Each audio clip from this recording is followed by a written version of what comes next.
La guerre, c'est utiliser tous les moyens dans notre démocratie, dans l'état de droit, pour protéger les Français. Donc, c'est en effet l'état d'urgence. Nous allons voir si nous allons le prolonger. Le temps nécessaire. Nous ne pouvons pas vivre tout le temps avec l'état d'urgence. Mais tant que la menace est là, nous devons utiliser tous les moyens. Ça peut être pour toujours, that could be forever.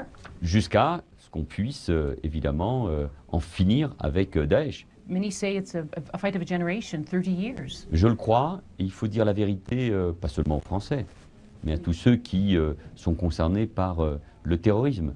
C'est une génération qui peut être concernée par cette guerre, puisqu'il ne suffira pas seulement de vaincre Daesh, il faut éliminer Daesh. Et ça se joue en Irak, en Syrie, bien évidemment, peut-être demain en Libye, dans plusieurs endroits du monde, parce qu'en Afrique, au Moyen-Orient, en Asie, il faut éradiquer, éliminer Daesh. C'est une guerre totale et globale que nous mène le terrorisme. Donc la guerre que nous devons mener, elle doit être aussi globale, totale et d'une certaine manière impitoyable. Mais cette guerre, ou ce risque terroriste, nous allons le connaître avec, tant que ne cesseront pas les convulsions au sein du monde arabo-musulman. Et puis nous avons dans nos propres sociétés, en France, mais en Europe, des centaines, des milliers de jeunes qui ont basculé ou qui peuvent basculer dans cette radicalisation. Oui. Donc le